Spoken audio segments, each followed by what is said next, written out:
Бир Бол партиясынын үгүт кербени Ош облусунун Ноокат районунда уланды. Партия лидери Алтынбек Сулайманов, Алмамбет Шыкмаматов, Шайырбек Маматоктуров баштаган Бир Бол партиясынын талапкерлери жана партия мүчөлөрү жергиликтүү эл менен жолукту.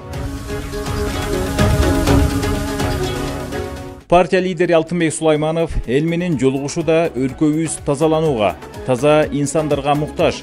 Биз иштин көзүн билген, жаратман жаңы жүздөрдү бириктире алдык. Биз өзгөрүүгө жана өзгөртүүгө даярбыз деп баса белгиледи. Ошол списоктун ичинде бышпаганы, жетилелеги, башкасы бүт кошулуп кирип кетип атпайбы? Китепти шар окуй албагандар кирип кетип атат. Ошондуктан биз ар бир өзүнүн тармагында жогорку билимге ээ болгон, заманбап билимге, өзүнүн тармагында чемпион, өз жерлеринде, өз багыттарында элдин колдоосуна ээ болгон инсандарды чогулталды. Алдыда дагы ишке ашчу пландар чоң.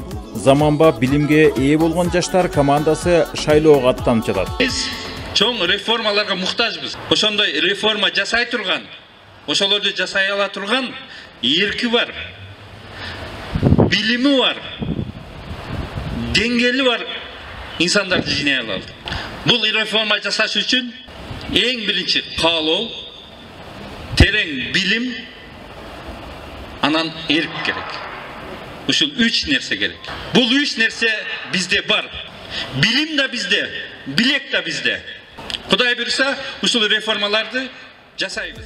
Партиялык тизмеде биринчи катарда бара жаткан талапкер Алмамбет Шыкмаматов. Биз темирдей тартуу үчүн биздин программа. Биздин программа мыйзамдын үстөмдүгү үчүн, биздин программа заманбап, дүйнөлүк деңгээлде ойлонгон жаштарды алып келип, либералдык көз караш менен бизнести өнүктүрүү. Мамлекет бизнеске тийишпеш керек. Мамлекет бизнеске шарт гана түз берет.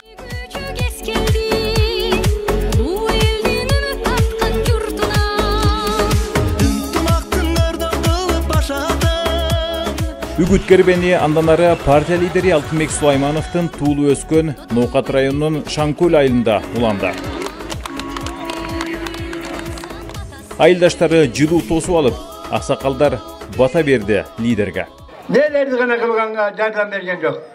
Спорт турат, мектеп турат, мечит турат, доктуркана турат, дагы мына стадион турат. Шунун баардыгында Алтынбектин салымы бар.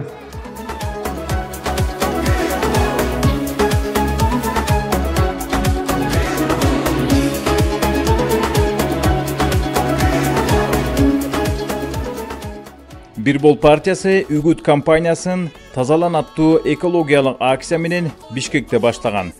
Бул аралыкта жолугушуулар Ош шаары, Талас, Нарын баштаган бир катар аймактарда өтүүдө.